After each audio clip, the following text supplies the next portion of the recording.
be our representatives to make sure that they have their eye on this budget, and they're not. They're not, they're failing.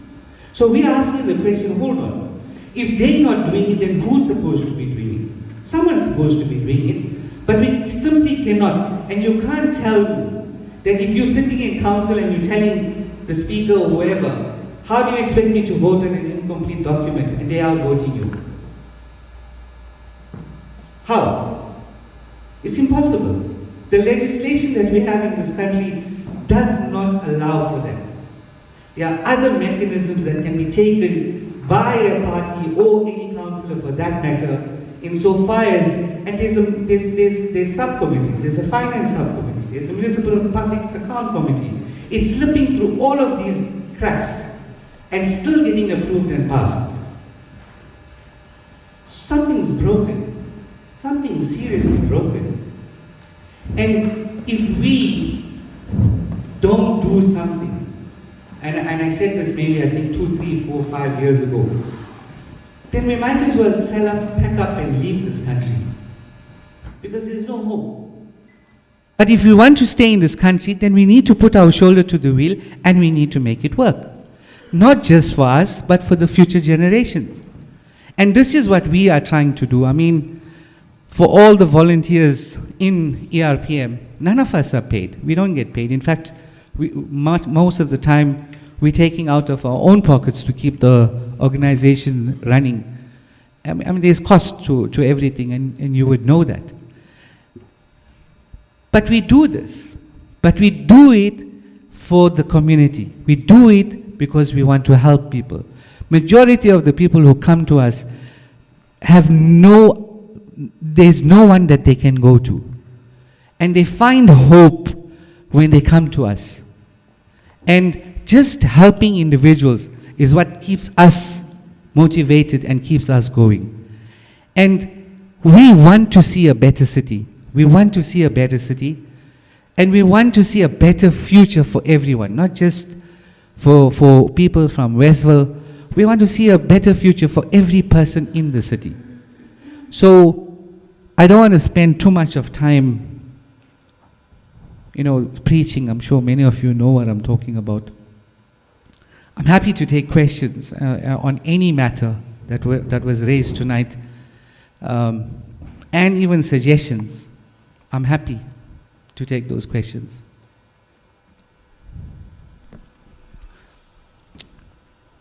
Anyone? Great. Just observing a few protocols. Welcome, Councillor Byrne, Councillor Brasset. Thank you for coming this evening.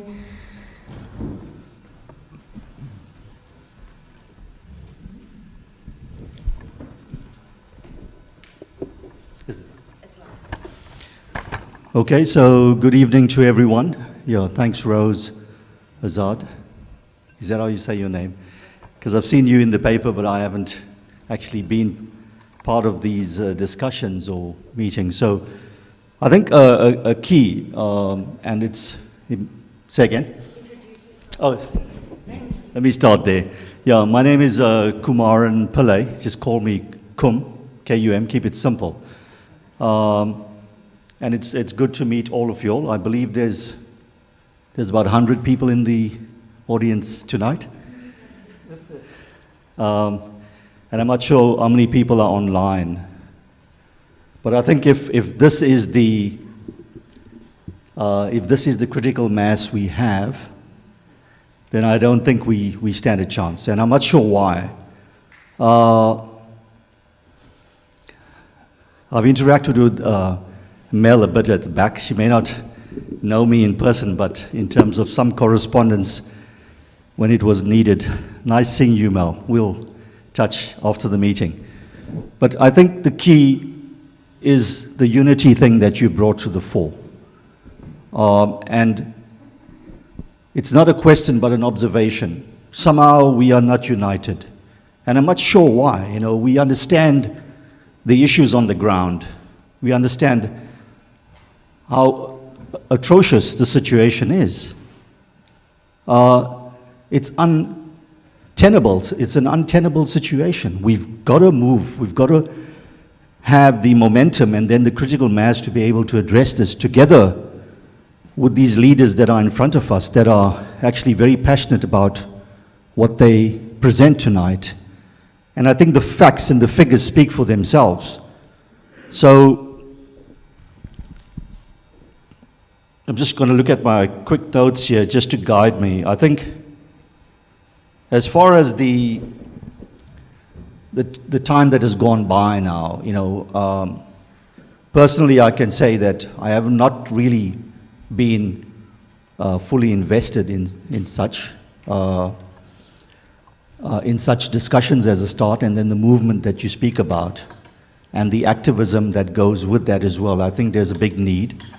But just in terms of why are we in the situation of non-unity, I think that for me is the key. And I don't have any ideas immediately, but certainly it's something that I'm going to be looking at more personally in terms of having more thought around it to see how to move forward. I think I'd like to touch with Mel as well. I'm in the ward that Mel is leading, so to see where things are. I think you've made a comment, which was a big one, in terms of the budget that has been presented is incomplete and still gets voted through. So I think, Mel, that's something that I'd like some feedback on, maybe not tonight, but we can have dialogue later. But there's quite a few members that would want to know, have answers to that. So I think I just wanted to say that as a start, and also pledge my support, but beyond that, my allegiance in terms of what you're saying. It does resonate with me very strongly tonight. And I think, each and every one of us that are in this room tonight, if we can actually be the catalyst beyond, I think that's what would make a difference. So thanks for the floor and some airtime. I appreciate that, Rose and Assad. Thank you. Thank you. Thanks. Questions? We have a roaming mic and everything, guys. Come on. Anyone? I might, whilst you're a bit shy and you're scared to ask any questions, I just want to also state that as an organization, we'll be challenged, and we know that. We've been challenged many times. But we also put our hands up first, and we said, any party that's in council right now, or any councillor that's elected right now, you want help with this budget, come to us, we'll help you. We'll show you. When we're telling you it's incomplete, come sit with us, we'll show you what's missing. We'll show it to you. We're not just throwing, what's the word? Sweets, Smarties. We're not throwing Smarties around. We know what we're talking about. And we will show you what you need to ask. We will point you in the right direction. We're willing to do that. And no one's taken us up. Well, one party has taken us up already.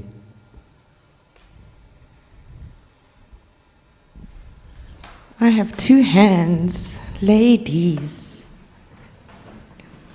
Who's going first? Mary Ann Bowden. I just wanted to ask, how would you coordinate a non-payment thing? How get started with that? That might be an option. Did you hear the question, Chair? Partly. How would we coordinate a diversion campaign, non-payments? If you could take the floor through that, please. So in the previous diversion, this was the process.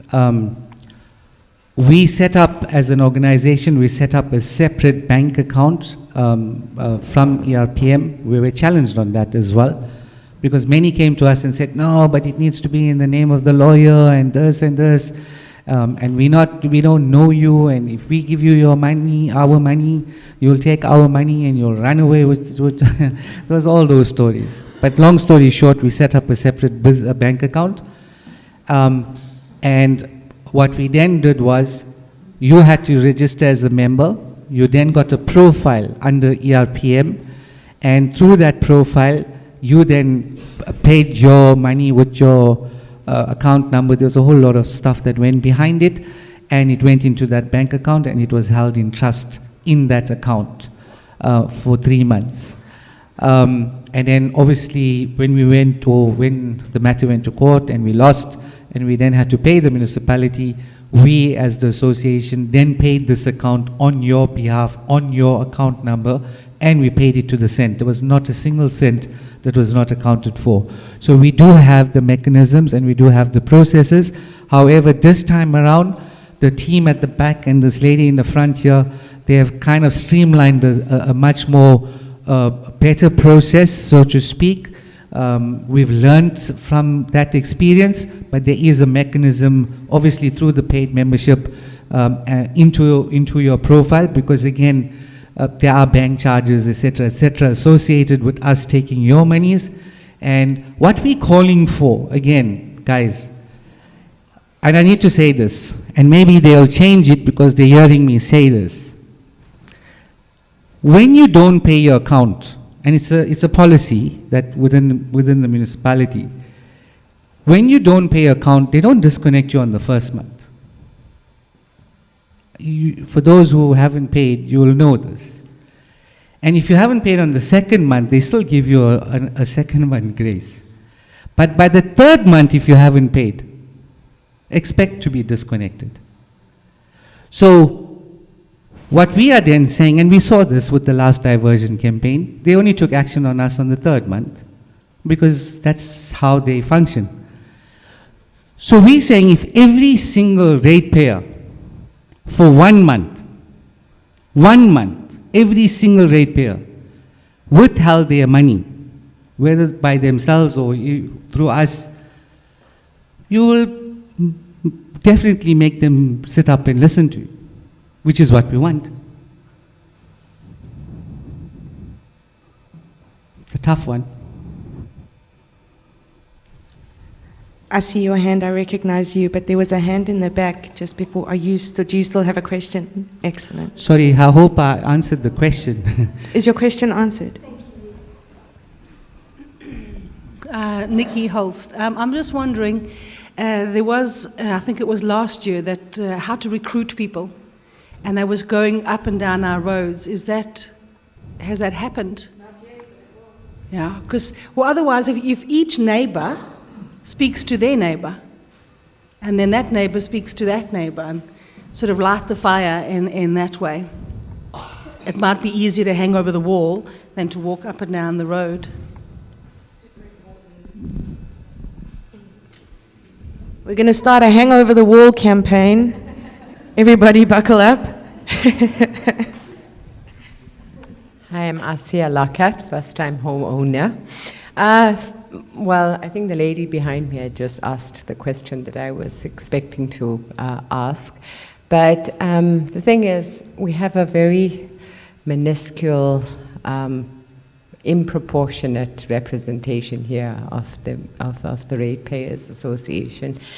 And I was just wondering how we could go about on a mass protest, as whether it would be through advertising. I think word of mouth is quite not too promising, but would advertising be something that we could do, flyers, brochures, etc.?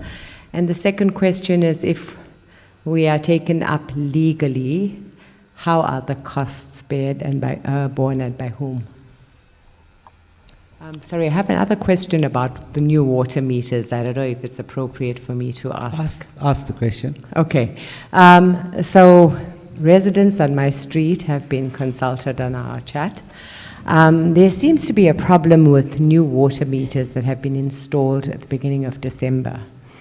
And I had an issue personally where my water bill had escalated from 500 Rand to 5,000 Rand, and then 8,000 Rand, and then 14,500 Rand.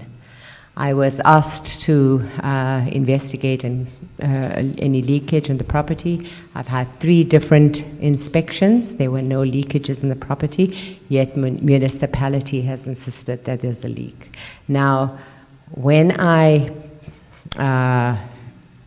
asked the question on our chat, our community chat, if there were any others that were experiencing this problem, I had at least 8 responses from the same street saying that they've had exorbitant water bills. I don't know what the problem is. I've been to the municipality water department, sat for 5 hours. I've had no luck whatsoever, and I really don't know what to do about that. So if you can answer both those questions. Thank you. Okay. Yeah, look, I mean, to get the critical mass and to use advertising, flyers, leaflets, etc., yes, that would definitely help.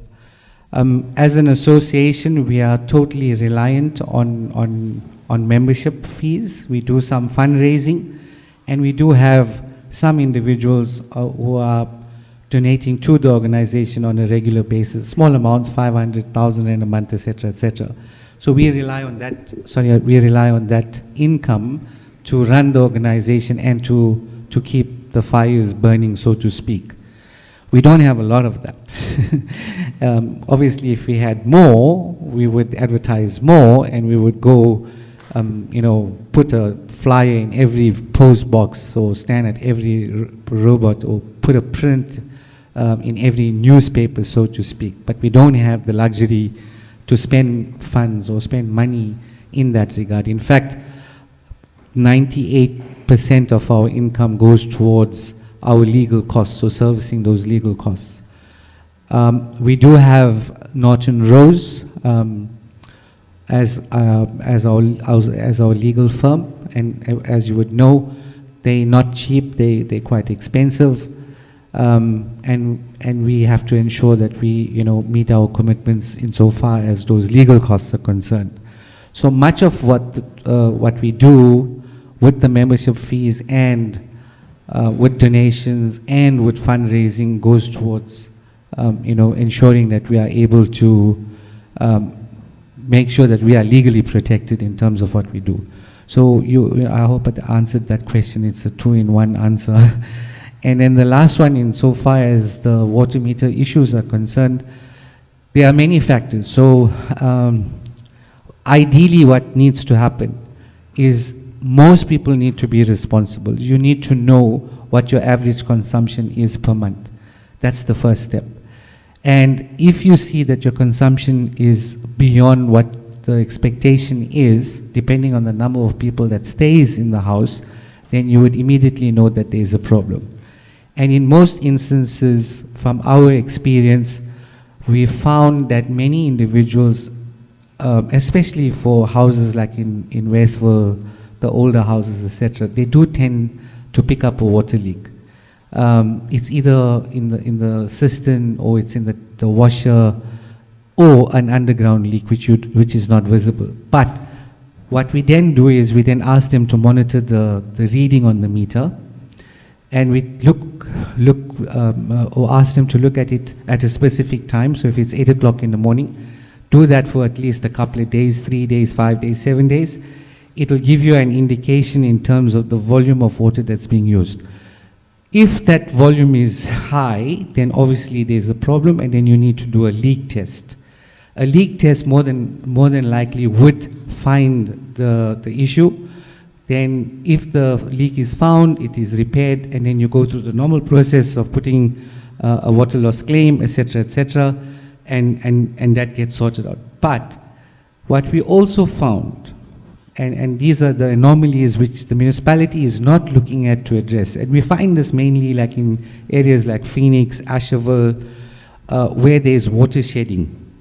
So the municipality, either the reservoir has run out, or there is a repair or whatever, and the water is shut off. When they recommission the pipe, the air that is coming through the pipes tends to move the meters, and it spins it far faster than the water. And if you are in an area where there's frequent water shedding, then more than likely you are being affected with that. We've taken it up with the municipality, Their pushback is that there are air release valves which are supposed to release the air and through the valve rather than it coming through the houses. But I challenge any one of you to drive through Westville and go and see the condition of those air release valves. They're rusted closed. So you know, they haven't serviced them. Some of them don't even work. And you are the witness to your own situation, because you hear it when you open the tap. You'll hear the sound of the air rushing through your taps, and it's going to affect you. More than likely, it will affect you.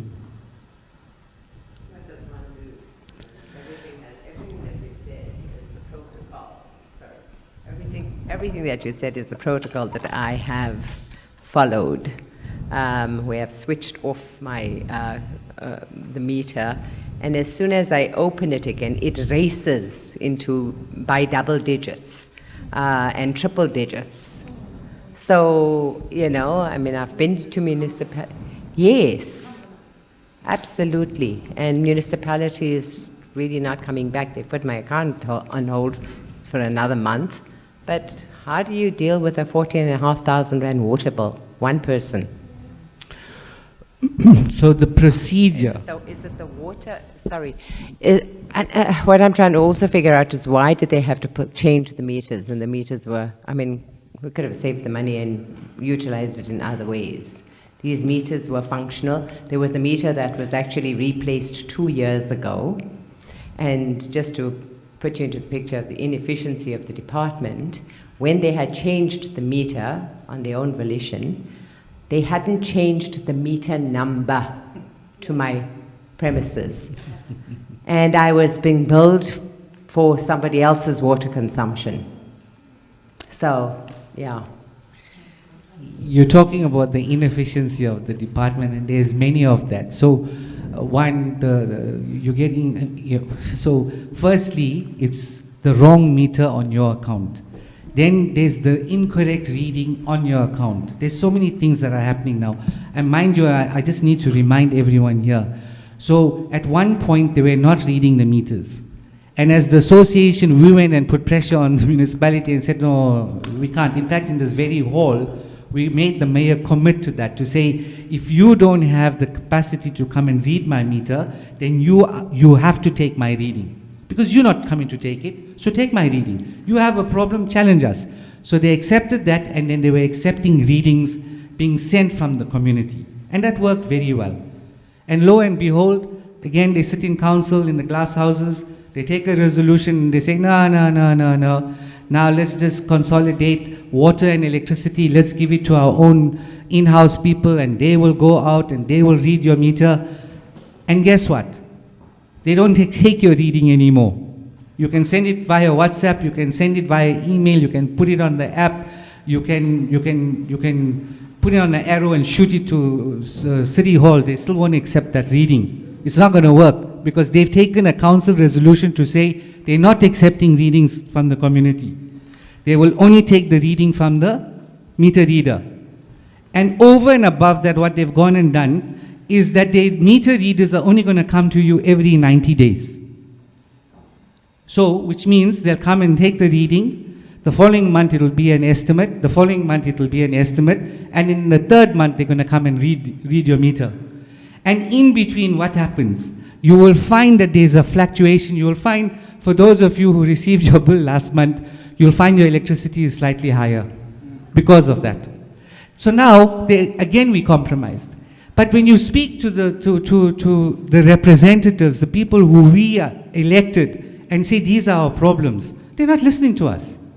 It's like, oh, it's a council resolution, what must we do? Coming back to you, your first port of call is your councillor.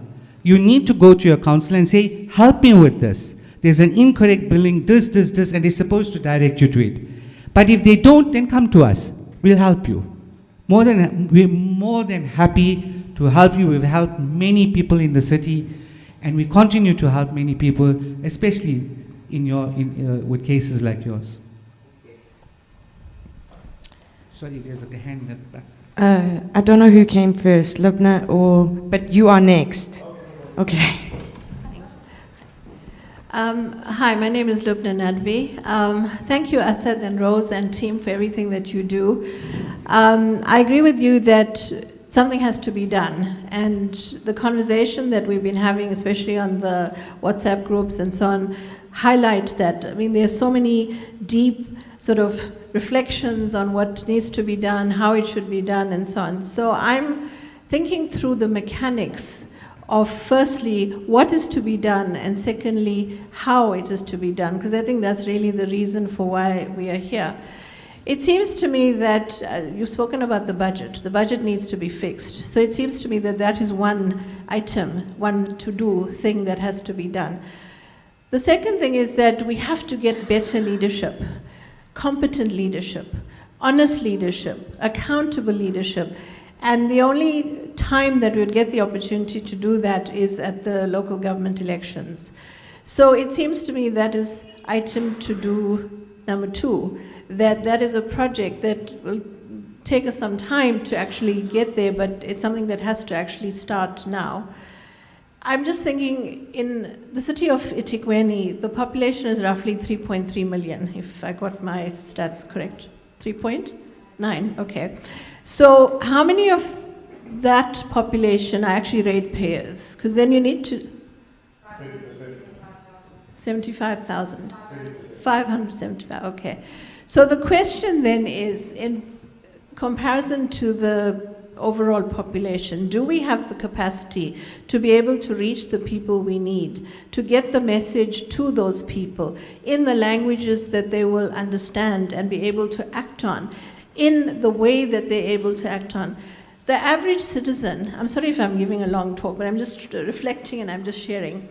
The average citizen is so overwhelmed with bread and butter issues, living their everyday lives, that very few really have the time and luxury to engage in politics and political participation. And that is a truth that I'm sharing.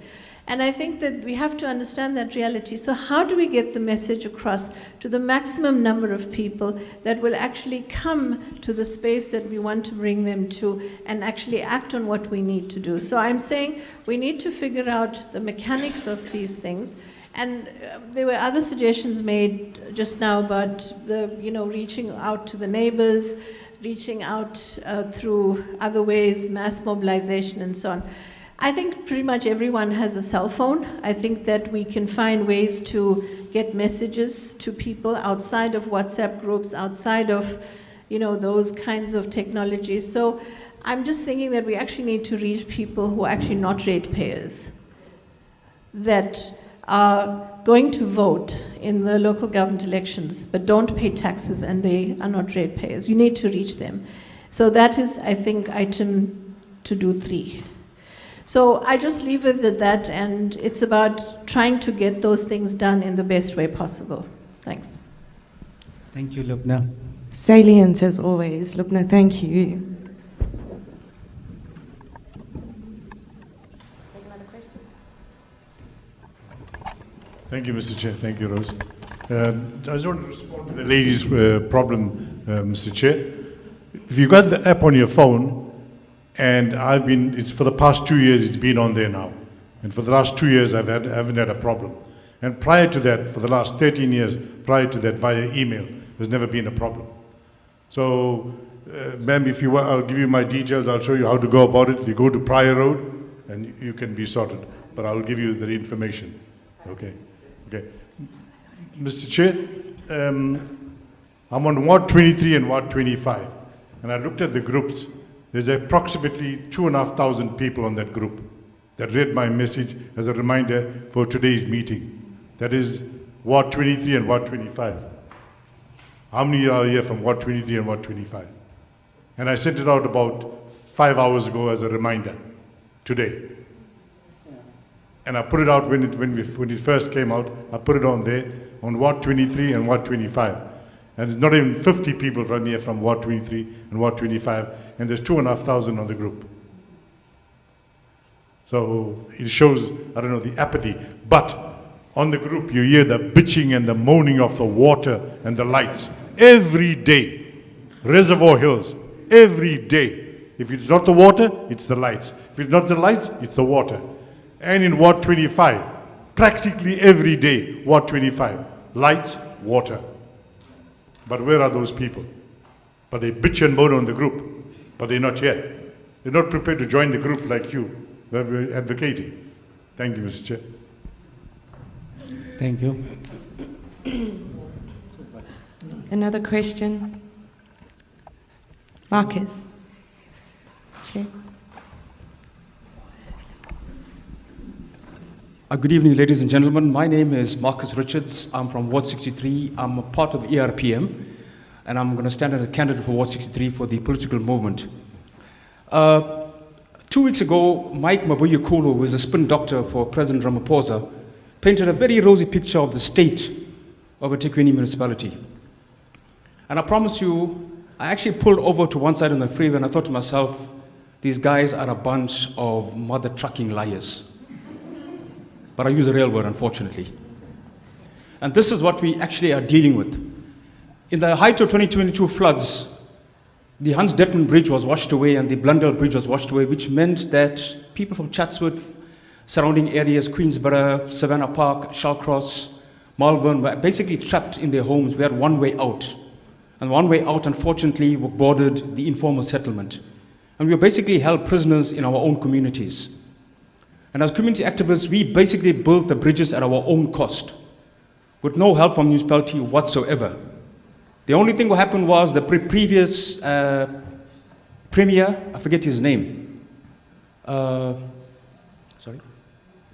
No, the previous person? He is now still with government. The guy that lived in La Lucia that had a water tank in his yard, I forget his name. Yes. So basically, he said that during the floods, he hit the ground running. And I challenged him and said, you hit the ground running, but you ran in the opposite direction. So this is what we're actually dealing with. And as activists on the ground, we've played major roles in getting our community and taking care of our people. And I think what, as the gentleman said, in Ward 25 and Ward 23, the number of people that are here, apathy and complacency is going to kill us. And the government knows that. They are masters at dividing and ruling. They will play the race card. They will play, like at the moment, last year we fought them successfully for building houses, low-cost houses in our parks and our recreational areas. And the reason they put behind why we're objecting is the fact that we are racists. So they will come up with all sorts of excuses, but at the end of the day, we all know these guys are highly incompetent.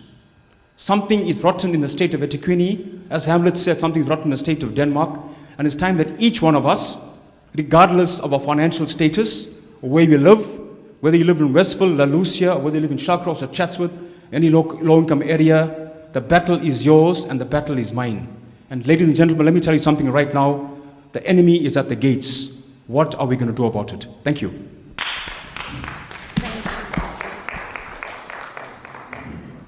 Yes.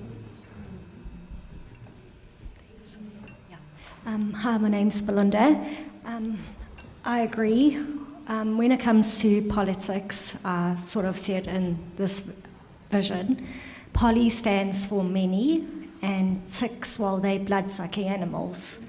So that's what our politics are. They're not here to save us.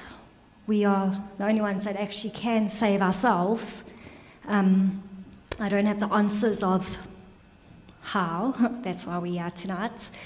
But I do think our power is in ratepayers not paying the municipality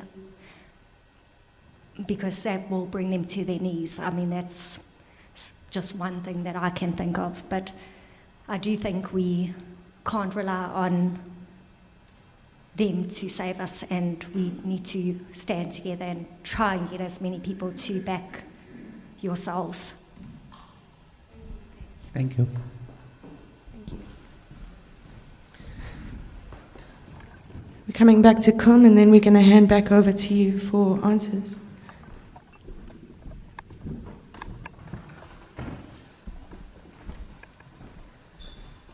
Yeah, thanks. Just a word of thanks to Mel Brotherset at the back there. I'm in Ward 18, and certainly it's the support that we get from Mel is phenomenal.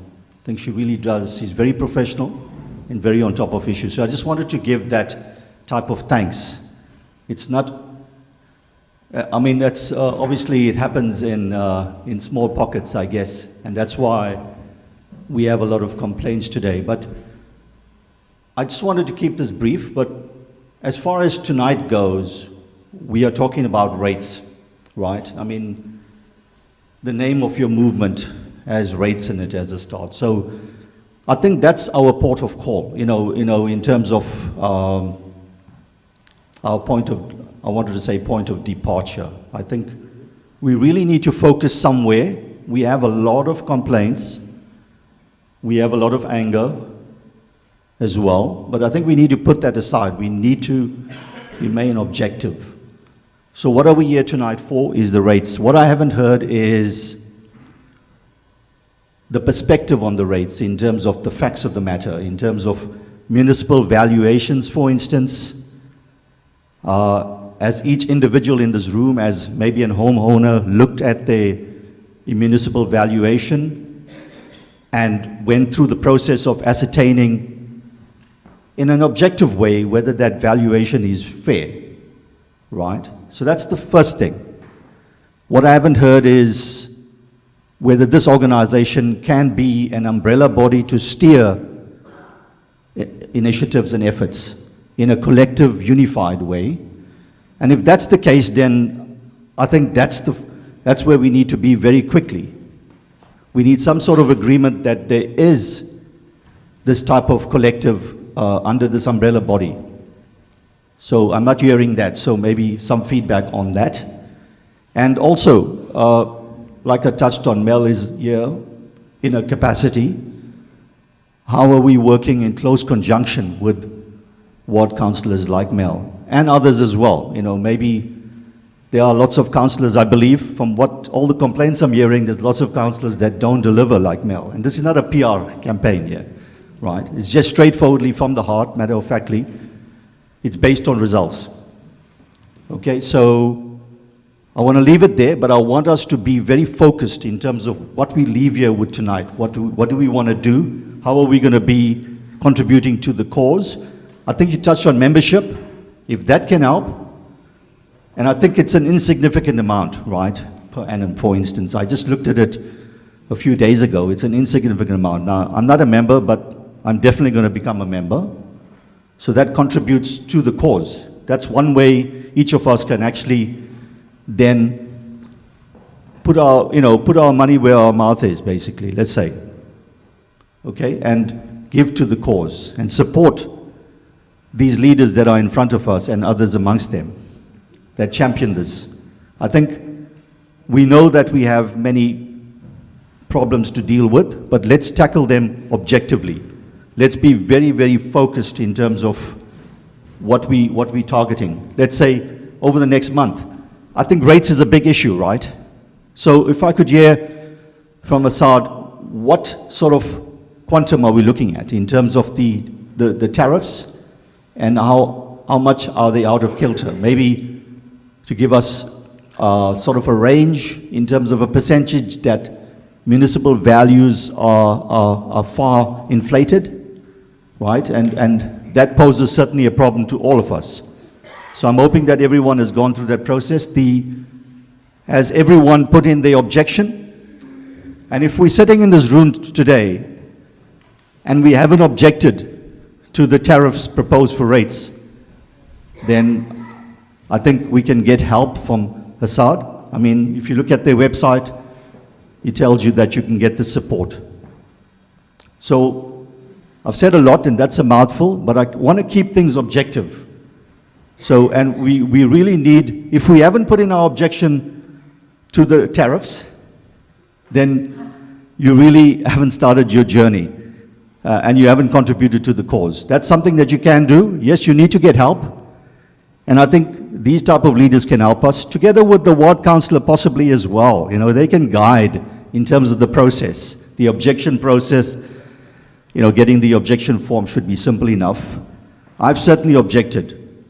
So I can stand here and be counted, but also speak from a place of being, gone fully through the process and being quite informed. So even I can help others as well. Thanks. Thank you. Thank you very much.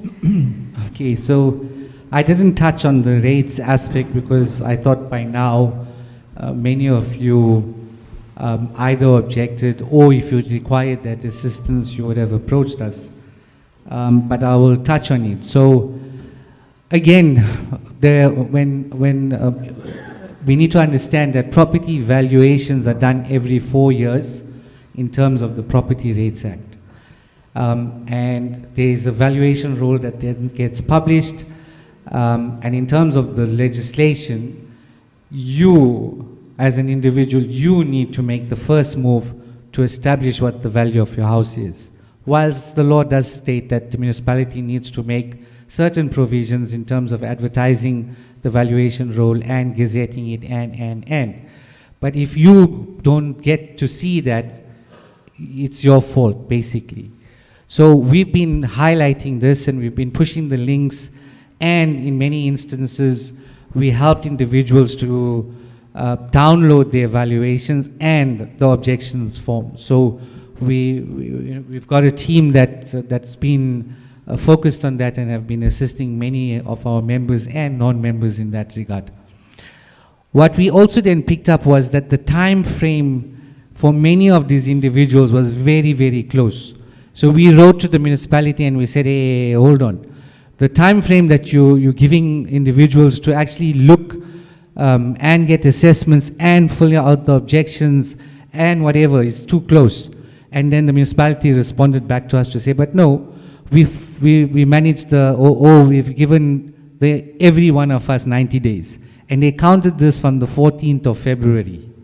So from the 14th of February till they opened it up, they said, we gave you 90 days. So we said, okay, fine. We agree that you did advertise this. However, we're telling you we want an extension. And we wrote to them and we said, and we gave our reasons. We said, give us an extension. And they had to give us an extension. And we'll claim that victory because that's what we did. Other parties and political parties will say, nah, we did this, we spoke in council, blah, blah, blah. You did nothing. And you never did anything before. But anyway, we requested it and they gave it to us. So the extension has been given till the end of this month. So for anyone who still is struggling and doesn't understand the basis of the objection, because again, we don't want to flood the city with objections just because I can't afford to pay my rates. That's not a valid objection. So it needs to be a valid objection. There are certain criteria in so far as what you need to object or what you can object on. And for many individuals, we've guided them and we've helped them in that process. In fact, as an organization, if you come to our offices, you'll see we've got a stack of objections that we're collating and we're taking on behalf of our members, because we're managing that process for them, which we will then take to the city and put them in on their behalf. So we've managed that process.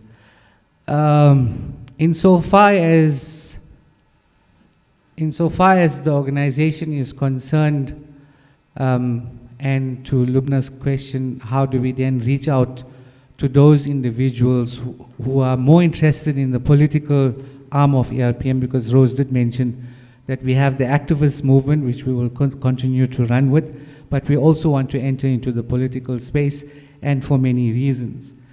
And comes back to the comment that you made. If the councillors were doing their jobs, all 112 or all 222 of them, then we as an organization, we wouldn't exist. Why would we exist? If every single councillor in the city was doing their job, we won't exist, because you go to your councillor. Many of the people are going to the councillors are not getting help. And many people who are in the councillors group, and when you criticize the councillor, they kick you off the group. So then who do you go to? And then if you go to a councillors meeting and you call the councillor out, then the councillors' cheerleaders hound you. So then you give up. You're like, why must I go to this meeting? Because when I challenge the councillor is getting upset. You're not listening to what we're saying. You're not hearing what we're saying. You're not hearing our complaints.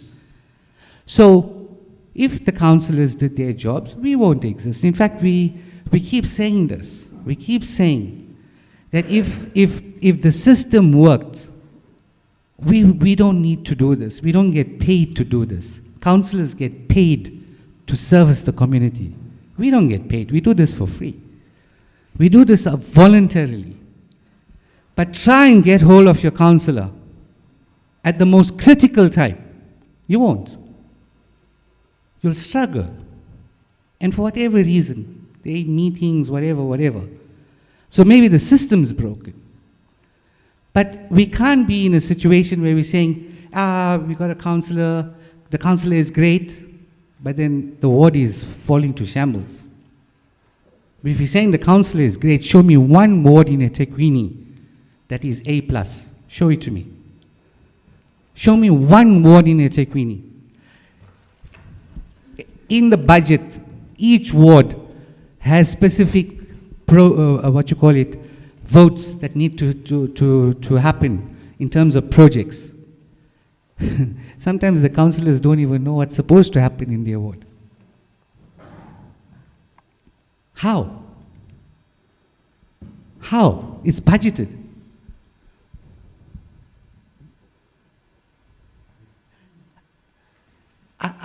I don't know how we reached this point. And this is why we're saying, let's have those conversations. Let's have those conversations. And we want to have these conversations at a senior level. And if what we're saying is not true, then challenge us. Challenge us. And we'll challenge you. But let's have those conversations. Because what we all want is for the system to work. We can't have a situation where you have a public representative, but he's not representing you, or he or she is not representing you, who's not taking your concerns, because like I said, it's the ratepayers who fund this budget. So if we fund this budget, we should have the loudest voice. Without us, how is the city going to function? In order for a municipality to exist, there's 3 things that is required.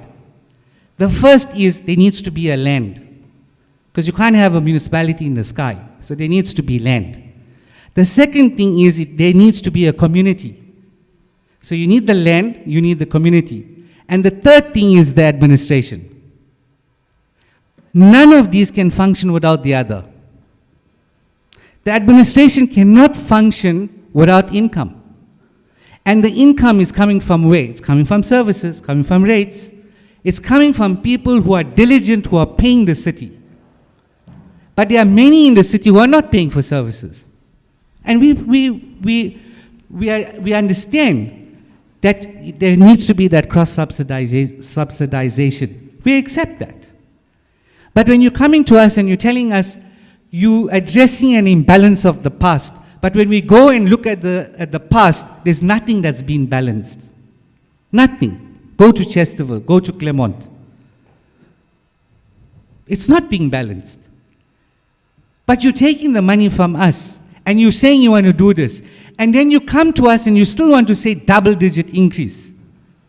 And we are saying, hold on, why wasn't this draft not interrogated? Why was the final year-end report not interrogated? Why is the AG report not interrogated and debated in council? Why? Are we afraid?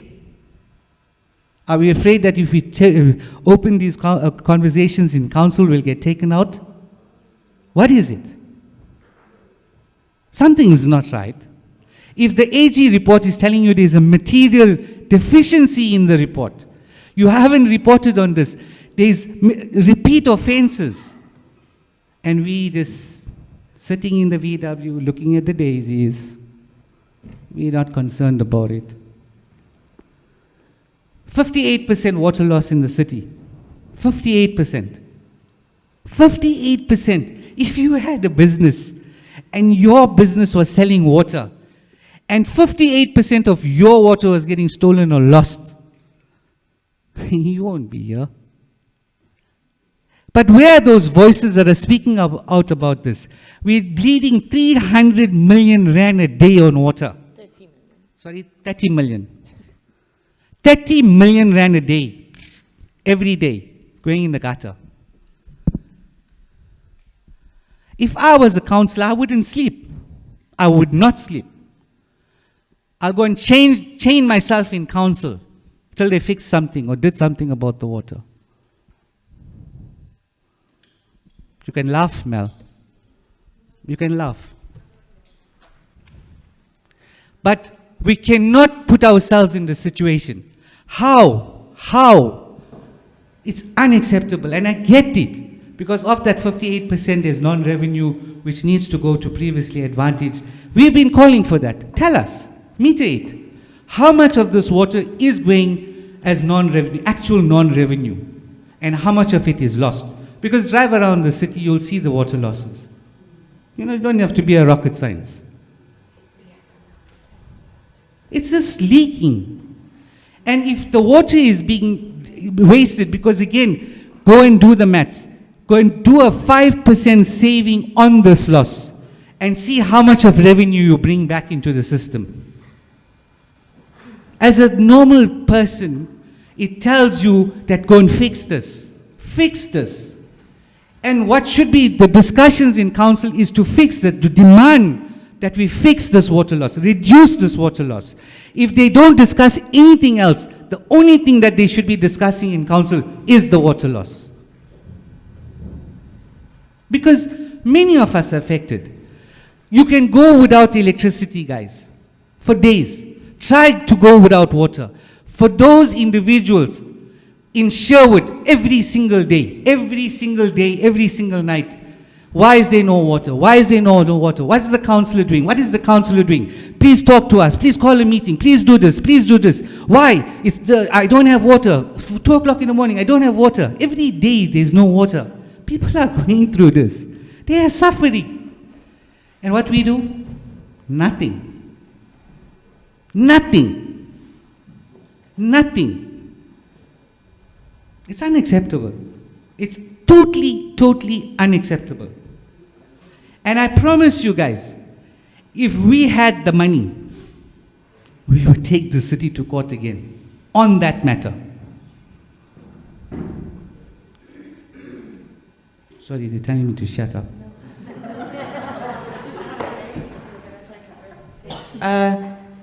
I'd like to address to your point of collaboration, and the matter goes deeper.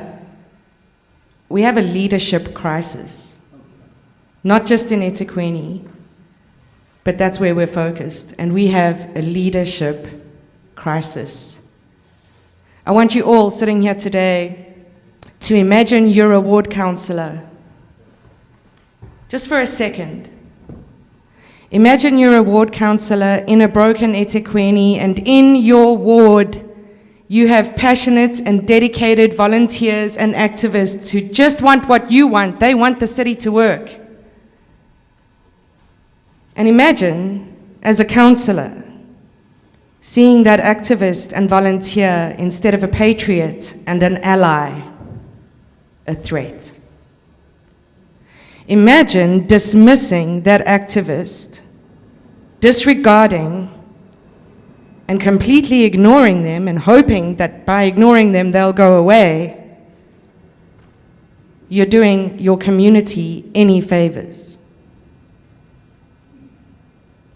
Stop imagining, because that's the reality in eThekwini, across the spectrum, across all political parties. The Erpm has been dismissed, ignored, treated as hostile and anti-certain parties just because we ask hard questions. Because we're patriots, because we care, because we love this city.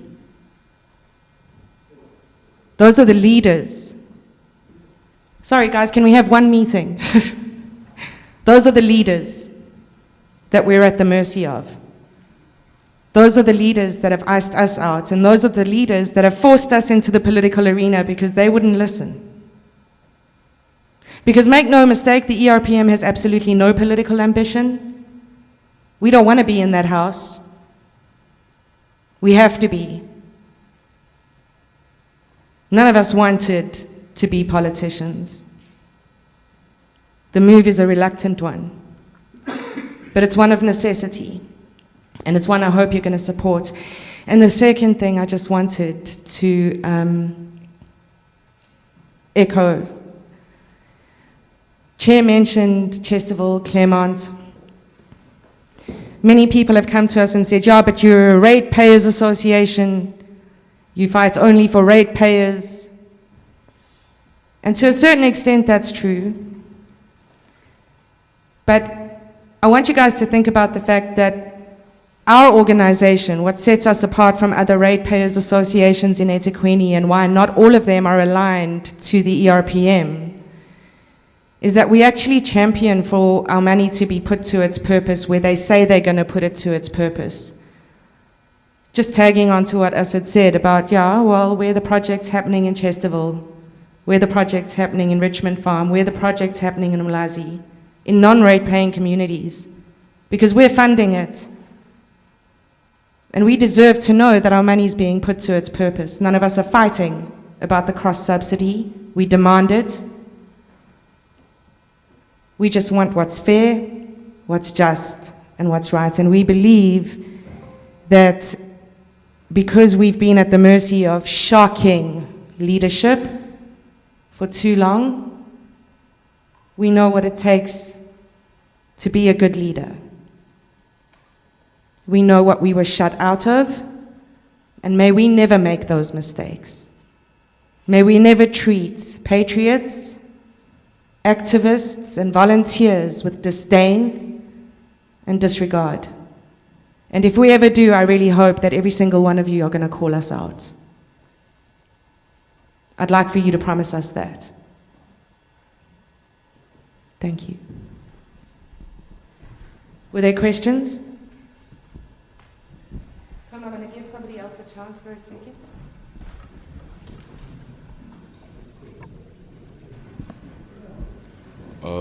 Hi everyone, my name is Sailan Naidu. I just want to say I actually agree with the chair when he talks about ward councillors aren't doing their job. Because if they were doing their job, they'd be holding meetings, they would be actively engaging with the community. I know even in my ward, my ward councillor does not hold meetings, does not have a functional ward committee, and those are the instruments that are supposed to be used to empower residents. And I mean, look, I didn't even know about eThekwini Rates Association. I had to seek you guys out. And I feel like it should be the other way around. And I think it goes back to, I'm sorry, I forgot your name, man, but I'm just gonna say my comrade over there. About actually going out into communities and doing a whole grassroots strategy of engaging with them. And I have two questions. One of it was, has the association identified bases? Do they have active bases or branches in the different regions in the municipality? If not, are there plans to identify relative representatives in those regions to establish these branches and to actually engage with the communities and push the message? Because I think that's where we're falling short, is people actually coming together, rallying behind the message. And then I think the second one for me was, does the association have plans to, or are there plans, or are you going to initiate plans to actually hold these type of meetings in the different regions? Because I think that would be very beneficial if you're not already doing so. Thank you. Thank you. Yeah, look, there are plans in place to reach out and to go to those communities. We're not following the normal mainstream system of calling it branches, etc., but there is a process. There are representatives from the different areas, that's looking after a certain area. So it's not like a branch kind of a system, because again, we're only in eThekwini. We're not in the whole province. So for us to manage that process is very simple. And yeah, we are looking for community leaders, good community leaders in the different areas, because what we're looking for is activists. We want people who care for their communities. We are not looking for career politicians. So if you are out there and you want, or you have the desire, or you already have been assisting your community, then we'd like to talk to you. And I'm hoping you're one of them as well. So, go for it. Okay. Good evening. Okay. I hope you can hear me. Am I audible? Okay, I'm audible. Good evening. My name is Hlengiwe Mzimela. Call me a ratepayer. I've owned a home for about 5 years here in Westville. What I can say is it ends up feeling as if you're working just to pay off a bond, and that's literally where I am right now. But now let's come to the ideal case. Let's say that the municipality hears us out regarding the rates, waters, etc. But you still have that deficit which you've been owing. What happens to that? And let's say, we're good citizens. We want to, thank you. We're good citizens and we want to pay off that debt. How do you pay it off? I'll just mention a step that I took to do that. I'm not sure, maybe they might have changed it. I just want to highlight, I feel like it's a flaw within the system, and it just seems like a money-making scheme to me, to be honest. So you go to municipality. Municipality said I owe 30. First of all, they charged me about 18,000 for electricity for 1 month, of which I questioned. I said, there's no way, even if I had like 4 people in one house, it just doesn't make sense. Went to Martin West said they can't help you, you just need to pay. Fine. I questioned that, even sent emails, fine, lo and behold, someone responded. I went through all of my statements for like about a year, and they were able to pick up the amount of electricity that I use, as well as the amount of money that I spent, and then fine. They credited me back about, I believe, just under 20,000, But then they started doing this meter thing as if they were reading meters. I sent it and then it stopped. Anyway, to cut a long story short, we went back to that, I call it boo-boo of theirs, and then all of a sudden, they charged me 10,000 for water now. Now it seems like they're making up for the money they lost. It's just a game. It's just a game. Now you're at 34,000, and I'm still questioning, how did we get there? Fine, I went to Martin West. I said, what, let me just pay this off. How do I go about it? They told me they gave you different options to pay it off, but there has to be this lump sum that you pay first before you can even sign that document saying, I'm willing to pay. Fine, I paid that 5,000. And then the problem now is they tell you, no, you need to pay your rates, lights and water, and this agreement, yes, installment. But now there's the catch, which is where I believe the flaw is, and that's why I say it's a money-making scheme. Obviously, your water and lights fluctuate. And then you also have that agreement that you said you're going to pay. Now, if you're going to put it together and not separate it and say, this is what you owe and this is what you're supposed to pay monthly, it doesn't make sense. So let's say together your rates, lights and water, I'm just making an example, rates, lights and water, sanitation, about 5,000. And you have that loan where you agreed, they said maybe it's like an installment of 1,000. So 5,000 plus 1,000.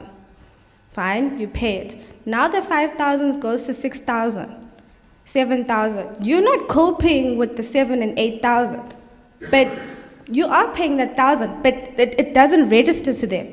So now it's null and void. That's how that agreement becomes null and void, and you go back to owing the municipality, and they start charging you for areas, which is where we're at right now.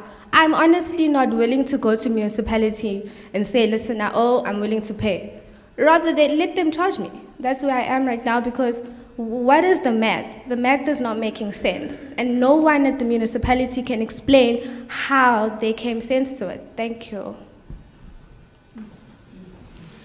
You are not the only one that's being frustrated by the municipality insofar as that is concerned. So, yeah.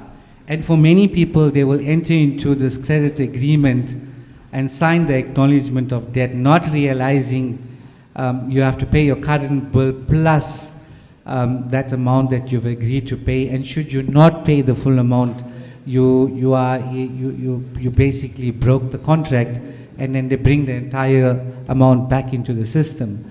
And to your point, you then get frustrated because you work so hard, you're paying off a bond, and the rest of it is going to the municipality. There's absolutely nothing left for you. So then you decide, hey, what must I do?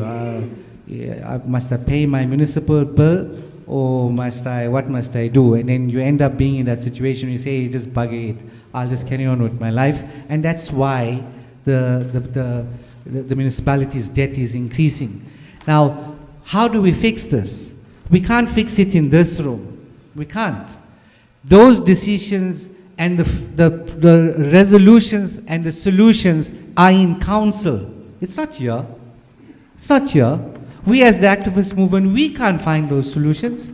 It's the councillors in council who need to table these motions and put it on the agenda to say, what is the solution? And they're not doing this. They're not doing it. Sadly, they're not doing it. And that's the problem that we find. But we're running out of time, and we've spoken a lot. I just want to say that as the association, as the movement, we more than likely will be doing these two campaigns. A massive protest campaign. I'm not talking a few hundred, I'm talking a couple of hundred, maybe hopefully 100,000. But a good amount of people in terms of the protest campaign. And what I'm asking from you guys that are here, to please support us in that protest campaign. We are in discussions with some organizations to ensure that it is a success. And I want you to trust us and support us in that campaign. Support this leadership in that regard. I want to see you guys there with us in the front with that organization, marching to City Hall and demanding a review of this budget, or at least give us an opportunity to give you input on this budget. Should that fail, and they don't listen to us, I'm asking you for your support in a diversion campaign. And again, I'm saying, many of you trusted us and went with us. And there were many people who asked us 1,000 questions and said, you're going to take our money and run. We didn't take your money and run. I'm asking you to take this message to those individuals. Support us in the diversion campaign. Give us the opportunity to be the voice for you, to demand accountability from the city. And the only way we can do it is through the diversion campaign. Hit them where it hurts the most. Hit them where it hurts the most. Councillors won't like what we're saying because they won't get paid their salaries. And yeah, some workers won't get paid.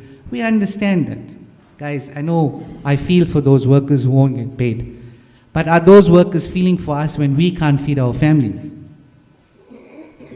They're not feeling for us. So it's a two-way street.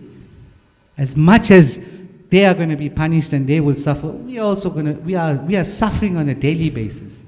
There's people here that the only amount of income they get is a 350 Rand SRD grant. What can you buy with 350 Rand? Absolutely nothing. So that's my message to you guys. If there's any further questions, I'm happy to take it. Rose will close. Thank you very much. Sorry, I think you didn't answer the question in terms of, it came with the first thing that you said in terms of the unity. I think that's where Rose started as well. And in terms of this movement and the support that it gets from the different areas within eThekwini. And And obviously that could be via the Ratepayers Association for a given area. I think you haven't commented on that in terms of, do we have convergence? Do we have that unity? Because if we don't, then we're not getting anywhere tonight. Yeah, we do. So we are made up of a group of other ratepayers associations, or we're made up of some representatives in other areas. So we take it both ways. But we also, this year, took direct membership. So meaning if you stayed in La Lucia as an example, you can become a member of Erpm directly, not through an association or whatever. So we've done that. Insofar as our membership is concerned, we've got members from Verulam, Tongaat, Phoenix, Chatsworth, Morningside, Upper Highway, Sapphire Coast. We've got some in the townships as well. And then obviously Westville, Berea, Musgrave, Overport, Asherville. Yeah, most areas we do have. So what you're saying tonight is your movement can bring these different type of associations together and members that are directly affiliated to your organization can do that. Yes. Because that's what's really needed. I think the big word is unity for tonight. Yes. You know, if we can get that right, then we can actually get that critical mass in terms of what we're looking for and what you are asking for in terms of activism as well. And to your point as well, Mr. Naidu, yes, we've had roadshows, we've engaged, we've had public meetings in Phoenix, in Chatsworth, we're going down to... Oh, yeah, we did our Curry's protest last year, but more recently, so this year we've been quite busy in terms of public engagements. We'll be in Toti on the 19th. We'll be in Reservoir Hills pretty soon as well. We're just waiting for some clarity. But before we take any more questions or close, I just wanted to we had a question about what are the proposed tariff increases. And I think this is important for you guys to know. And they're small numbers to start with, but please let's remember that these tariff increases come on the back of last year's tariff increases, which came on the back of the previous year's tariff increases, and they've all been pretty much in the double digits. So what's in store for us, and don't get depressed, right? I'm available, call me anytime, I'll talk to you. Don't let this take you south. But electricity, they want 10.5% more. For water, we're talking domestic because business also gets kicked in the teeth. But just for your homes, you'll be paying 15% more. For refuse removal, we all remember the black bag gate of the last few months. But anyway, 13% more. Sanitation, 13% more. And over and above your valuation, which has been reviewed for the VAL roll, we're doing 5% on rates as well. On that note, if anybody has any problem downloading your objection forms, please reach out, I'll help you with it. Yes, I see you, I do recognize you. But if you don't have my number, come and get it after the meeting. I'm very happy to help you download your objection form, your Section 49, and offer input as to whether or not you should, in fact, object. So yeah, I wanted to put a dampener on things and let you all know. Can I take another question, Chair, before we close?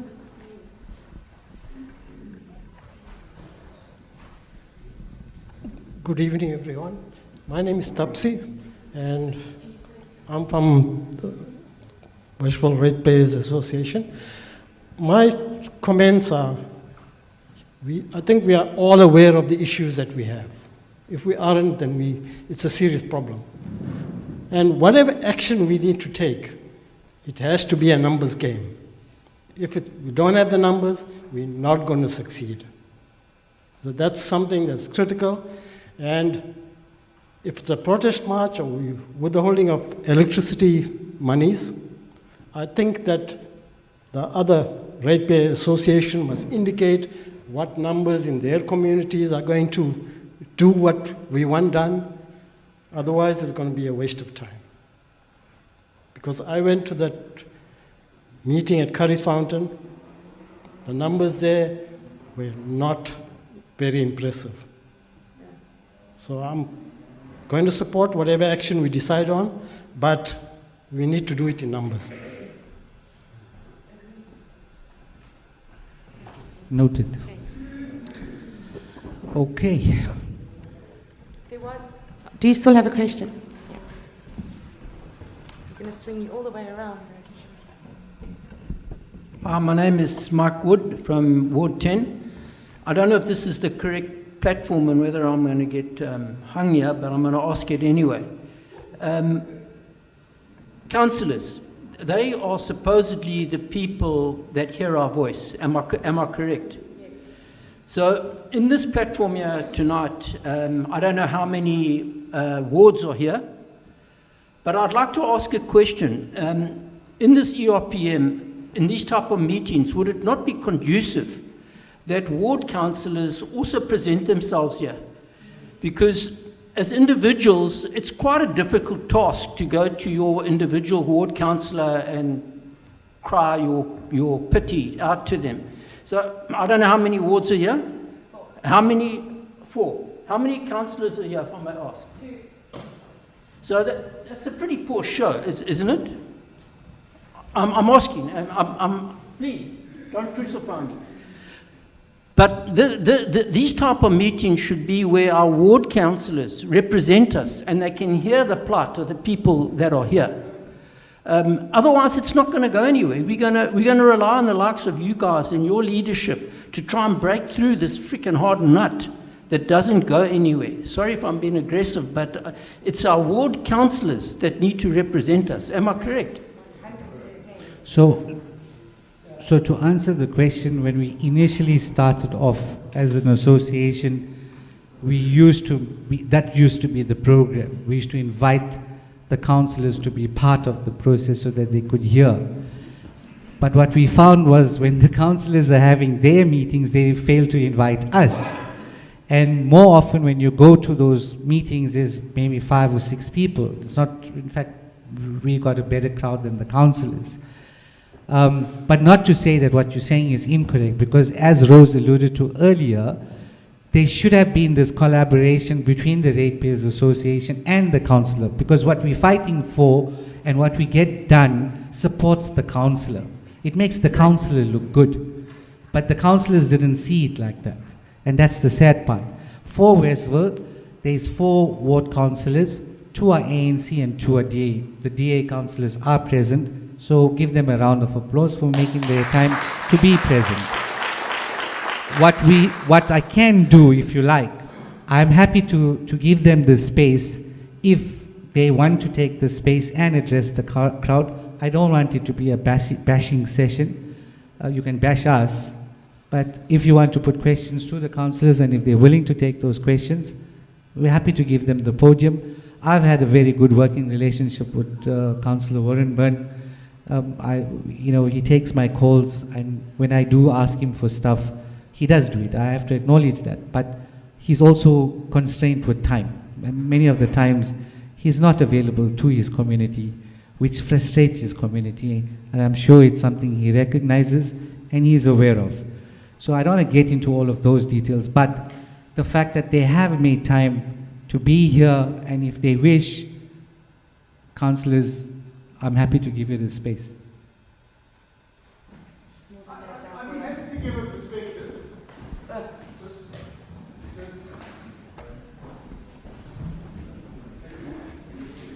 Can I just describe what a ward is? You talk about, I am a ward councillor, Mel's. I'm a ward councillor for Ward 30. Ward 30 starts at Westfield Methodist Church and it goes east. My northern boundary is the Palmead River, which is the Palmead Nature Reserve. Then it includes some of Sherwood, in fact almost all of Sherwood, a place called Habitat for Humanity in Sherwood by Spaghetti Junction. If I go around in a circle, it goes to Mayville, includes the Jesus Dome. I stop at Mall's Tiles, if you know where that is. Then it includes a chunk of Cato Manor and a place called Benella. Comes up Wiggins Road, where the Wiggins Water Treatment Works is. And that's just outside the area. And it comes up to the N2, and then it comes up just north of Chesterville, and along a straight line, and then all of Berea West. I've probably got about 30,000 people, resident, 16,500 voters. The delimitation just changes Ward 30 to include this area. Everything north of the N3 is now coming into Ward 30. It is very difficult to attend to everything that everybody contacts you about. Ward 30 in particular is complicated. It's all around Spaghetti Junction, the N2 and the N3. If I have a pothole west of the N2, I speak to an official in Pinetown. If it's east of the N2, north of the N3, then it's an official in North Central Roads Department. If it's east of the N2, south of the N3, it's a person from South Central. It's like that in roads, in stormwater, in Parks Department, in Electricity Department. So it's very difficult to keep everyone happy. We do try and attend to the individual issues, and we try and attend to issues on the go. And I'll tell you my day today. I had an impact meeting from 9:30. Our agenda was altogether the paperwork about that thick. We finished that at about 1 o'clock, went from there straight to a budget meeting and the presentation to ward councillors of the capital items per the ward. And for Ward 30 people who might be here, it's very disappointing for Ward 30. There's no capital, virtually no capital expenditure in Ward 30. Then I went to, it was a DA meeting at 4 o'clock to 6 o'clock, and then we came rushing here. So I haven't answered any phone calls. I've done very little WhatsApp messages, which I'll catch up on in the evening. So it's actually very difficult. Asad, I know you say that we should just table these things at council and get these things solved with the proposals. It's very difficult to get a motion on the council agenda. You're limited to 150 words, and they get rejected for the most spurious reasons. It's not easy being a ward councillor, but we do it for the love of the game, the same love that Rose is talking about. My father was a councillor in this city many years ago, and my brothers and sisters say, "Why do you do it, Warren? It's so frustrating. We hear it in your voice." And I say, it's because it's in my genes. My dad wanted to make the city run better in his era. I want to make the city run better. Our heartbeats are much the same. It's a question of style and technique. That's the difference. Mel, I don't know if you want to add anything. Thank you, Warren. Is there a question? I'm happy to take a question. Sorry, I didn't want No questions, okay. Just putting the practicalities across. Good evening, everybody. Good evening, Asad, Rose, everybody else, protocols observed. My name is Melanie Browder-Seth. I am the ward councillor for Ward 18. Now, Ward 18, I don't have the challenges like Warren does, where he has to go to 4 different sectors of the city to get things done. I am fortunate as a ward councillor that all my departments are in the west, and I do have access to them, and it doesn't have to be split. But let me tell you where Ward 18 is. But before I do that, I just want to explain. You hear Westville, okay? Do you know that Westville is split into 4? 4. You've got Ward 24, which is your CBD, in Chesterville.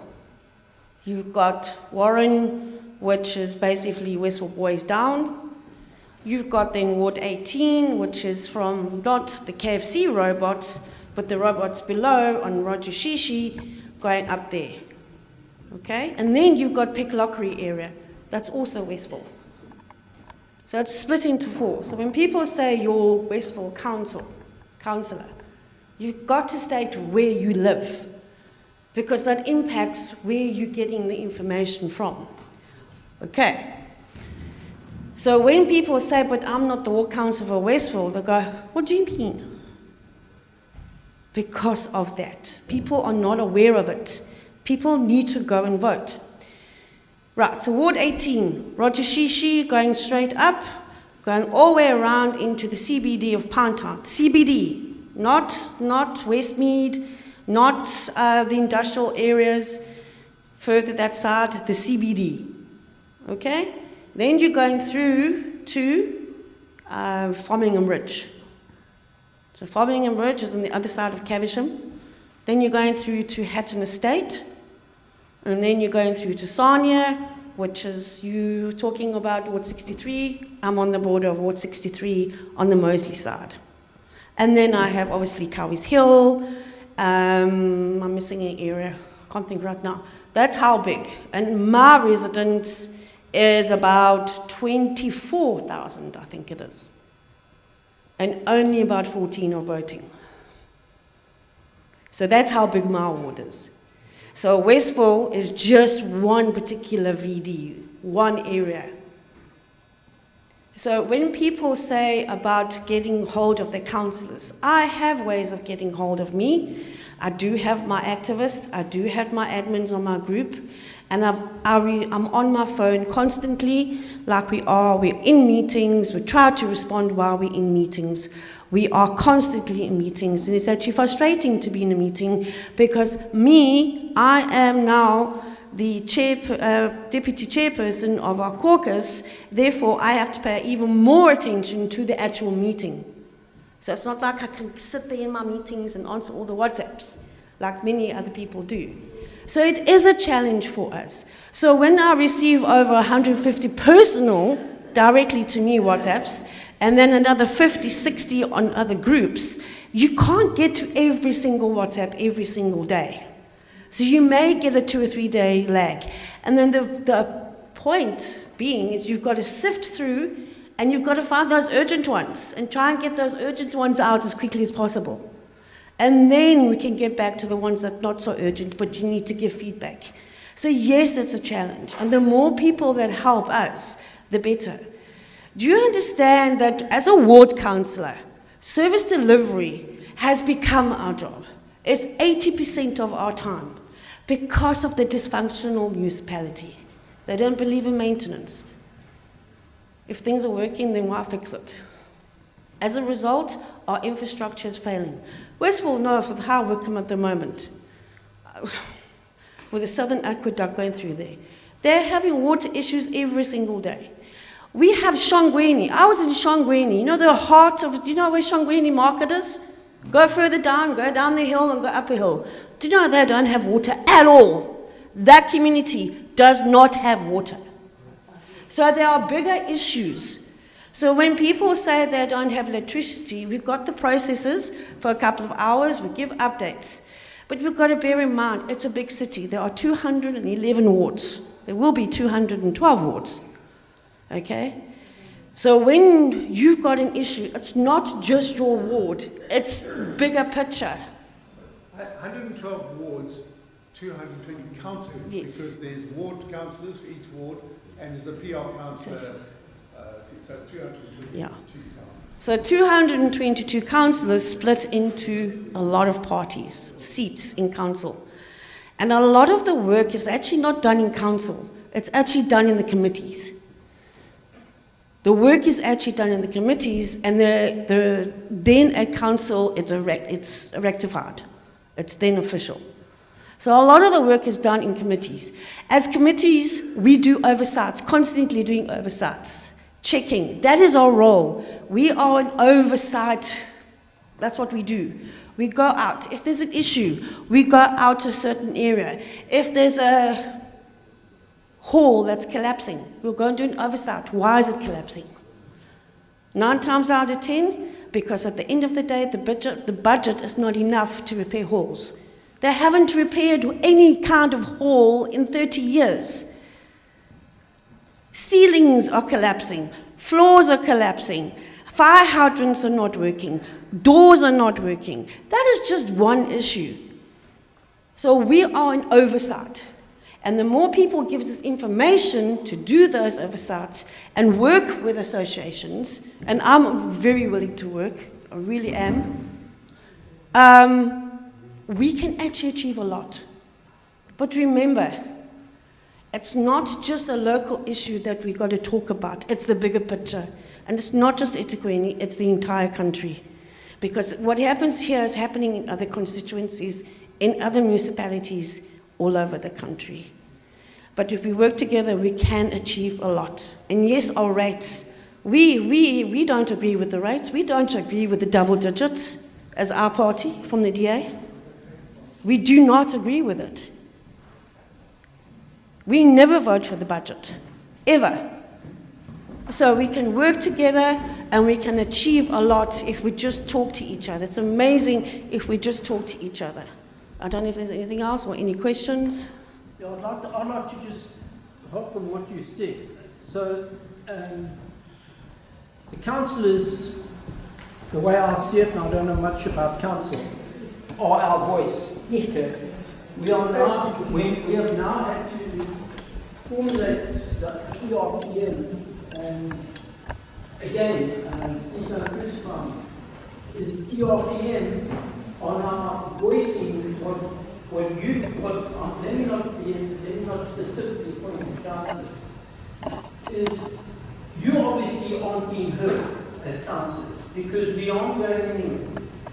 I think most of us here, we are fighting for fair rates, fair water, fair electricity, the three most important topics that we are here, I think, fighting for. Okay, so, if you aren't being heard into council, you mentioned 58, I'm in the water game. Okay, so between 47 and 60% of non-revenue water, all that sum goes to the community. There is a maintenance budget that is put forward. So I question you people as councillors, that maintenance budget, you guys are accountable for holding the council liable of where that maintenance, I'm in that game, and I do it every single day of my life. I walk into pump stations, sewage pump stations, freshwater pump stations. There is no maintenance. But where's the line item for the budget for maintenance? So you guys, not Erpm, I'm not a member, I'm going to become a member because I'm passionate about what I do. You guys are our voice to make sure that we find out where that maintenance is going to. If you can't tell us we've been wrong, it's corruption. It's disappearing down the drain. So it's your guys' responsibility. You voted as councillors. You need to come back to Erpm and explain to them where that line item is. If you can't, sorry, then you're not doing your job. Yes, the answer to that is we are not ignored totally. They do listen in committee. I can show you in the oversight report, for example, which is the councillors responding to what the Auditor General found about the municipality admin does the annual report and performance reports. The Auditor General looks at it, they come up with queries, they send those to management. Management then responds to the Auditor Generals, and all of that comes to the Municipal Public Accounts Committee, the committee I sit on, and we do an oversight report. And I can show you the content in that report, which me and the two other councillors. 7 years, a budget has gone out. I'm not going to mention the pump station. 7 years it goes to budget. For 7 years, nothing has happened in the pump station. In actual fact, it's got worse. So my question is, if there's a budget, and every year goes to tender, and the tender is never awarded, what is happening to that money that they are budgeting for that pump station? Okay. No, good point. Please give us the facts. We'll call for a reported impact, and we'll see what the explanation is. I think we could please just go back to Erpm and put a line item there on maintenance. That's where we need to start. That's where it's going to start. Here in this Erpm, you guys are going to show us the line item. Thank you, Mike. Thank you. Thank you. Thank you very much. I think we've come to the end of it. We appreciate your time. If there are any further questions, I'm happy to take them directly. Robin, can I give you the mic? I'm Robin from Upper Highway. I've been involved with Erpm since its inception. Okay. We've watched waves up and down. We've done all sorts of things to try and fix things along the way. The one time we did have a diversion of funds from the whole of eThekwini. How many? 530,000 approximately ratepayers. We got 226. Am I correct?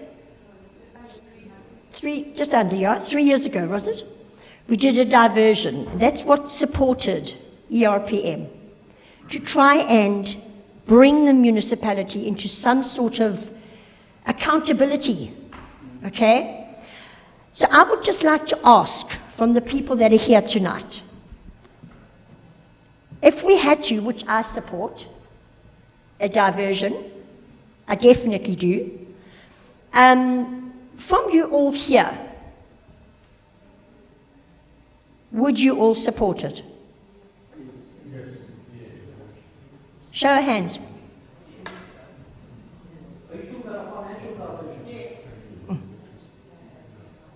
So most of you, the majority, would support it. Now, would you be prepared to go out and actually talk to your neighbours, your roads, your streets, your captains, whatever you want to call them, wherever? Would you be prepared to go out and speak and talk and push it? Didn't you do the diversion, Jeff? Yeah, here's one of our people that did the diversion. I have a question.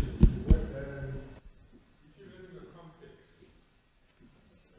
A complex, yeah? Would you still be able to do it? Is that what you're saying? how does that work? If you're in a complex. You get your own separate bills, don't you? Correct. If you get your bill, you can hold your funds back. And you know, it's not about putting your money into somebody else's account. It would be holding it back yourself. Keeping it for yourself. Holding it back for a month. We're not asking you to put that money into somebody else's account. So has it changed it? Yeah. The last time it was going into a trust. Not a trust, So we have the mechanisms to be able to divert, as I said, explained earlier. The strength in diverting into a single account is the ability to prove to the city that it's not that we're not paying. Your money's here, come fetch it, right? That's number one. Number two, we've got the street cred to pull it off because not a cent was not paid back to the city, despite being debunked and having misinformation thrown around. Communities were like, oh, you can't do this, they'll take away your house. They won't. They won't, they didn't. Nobody lost the house in the diversion campaign of 2023. So there's a lot of fear. We received backlash from political parties simply because they were, oh, this is unlawful, you can't do this. Obviously their salaries were on the line, but I mean, quite frankly, if you're going to use the unlawful arguments on us, please account for all the fruitless and wasteful expenditure that you are overseeing. And I know that's a little bit tit for tat, but maybe it's time. Yeah. But in terms of a diversion campaign, we support anybody withholding on your own. But if our association were to manage that process for you, we would have our legal team on standby. We've learned a lot from the last campaign. We won't be making the same mistakes. There is no reward without sacrifice. So if one or two of you get disconnected, like live with it for a day, we'll settle that up and we'll carry on. But effectively, we've done it before. We did it very professionally. And we paid every cent back, including the interest that accumulated on those accounts. So, you know, this time round we're going to be rolling things out a little bit differently, so stand by, because we do have a system, we've got an approach, we've got a plan, and we've got legal counsel. Jeff? I think it's much more effective if it's done the same way as it was done before. I agree with you. Through a central body. Yeah. As an individual. Trust me, I sat at the release end function of paying the city back. We withheld just under 3 million. Hi there, sorry, hi. Warren, would you like to have a separate meeting? Can I ask a point of clarity? May I finish my sentence? Thanks. Okay. So, with withholding, I completely lost my train of thought. I'm going to hand over to Asad while I just calm down. Thanks. Warren, do you have a question? The question is, what are you going to do? Are you diverting the entire metro bill or just the rates portion? Because how can you morally receive the water and use it and not pay for the water? I like the model question. It's very, I like the model question. Let me answer it. I like the model question, and it's a very good question coming from the councillor. But to answer your question, I'm going to get straight to the point. So we are objecting to the tariff increase. And because we are objecting to the tariff increase, what we're then saying is we'll pay the city the old tariff and we'll withhold that tariff increase portion. So that is the strategy behind that. What Warren is asking is because in terms of clarity, if you want to bring the city to a standstill, then the idea would be to withhold the full amount, because that would have an impact. If we're only withholding the tariff increase, you're only holding a small portion, which is the 10%, 12%, and whatever. And that impact may not be quite strong. But from an association point of view, we needed to see what the appetite would be for such a campaign, and we would then come back to you, because we have been deliberating on that aspect insofar as us holding back the full amount. And then there's the moral question that's being put to us to say, but you use the water, why are you not paying for it? And we're saying, but we're paying you, you're not giving us service, so where's the morality in that? So you know, when these questions get put to us, it makes me very cross, because that's the argument that the councillors need to be fighting for us in council, to say, but these people have been paying, they've always been paying, they've been diligent, but you're not giving them services. Where's that morality question? Where is it? So don't throw that at us. So this was done to us previously, and again I'm saying, guys, we will then guide you to say whether it's the full amount, and again, there's legal implications if we do. But again, like we've always said, there isn't any reward without sacrifice. And in a revolution, we're not asking you to give your life. We're not asking you to sell your house. But a revolution needed to take place in this country for it to change. And if there is a revolution that needs to happen now, then it needs to happen. But we can't allow the status quo to continue. We can't have line items in the budget that can't speak to what you're talking about. Because what we're also then saying is, and you can ask any councillor anywhere in eThekwini, tell me what's your revenue stream for your ward. And tell me how much of that revenue is being spent in your ward. They can't give you that information. They'll tell you the municipality doesn't share that information with us.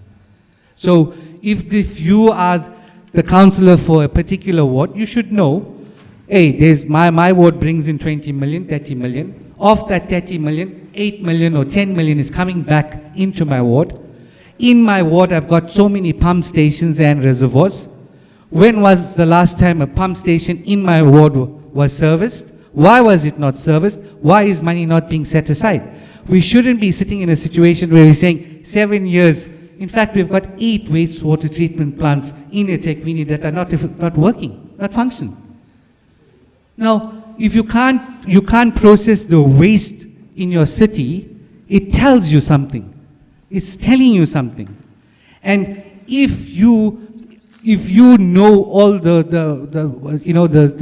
items in your ward, as a ward councillor, this is my main road. Why has it not been surfaced? But what you'll see happening is that a side road in that ward will get resurfaced and the main road won't get resurfaced. You're asking, but who took this decision? Shouldn't the councillors be guiding the department in this? Or is it just on autopilot? Whatever, but it would seem as though it's on autopilot. And some of the main roads, I mean, this King's Avenue as an example, I don't think it has been resurfaced or it's been fixed, plastered, potholed for the last, 15, 20 years now it's going. It's unacceptable. And what we're also saying, guys, and we're clear on this, we are not opposed to addressing imbalances of the past. That's not what we're talking about. And many of you sitting here would have said, let's go back to the borrow system. Because whatever money is collected in Westville, we can put it back into Westville, and we don't need that amount, whatever they're putting on the budget, we only need a quarter. But let us manage it, and we will ensure and we'll show you that we can run this better, and the extra you can take it and go and do what you like. But that's not happening. And those conversations need to be loud in those subcommittees, in MPAC. And that's the other issue as well. We have a department or a subcommittee called the Municipal Publics Account Committee. It's such a fuss. Because who's sitting on that committee? It's the very same councillor who's sitting in council. The police is policing himself. How does that make sense? When we go to them and say, we as an organization, we should be sitting on MPAC, they say you can come sit and observe, but you can't make input. You're not a decision maker on that committee. How then did that legislation pass in Parliament? Doesn't make sense. There needs to be an organization, or there needs to be that power that you, me, associations like ours have over this municipality. Because if we don't, this is what we have. Thank you guys. We can stand here the whole night.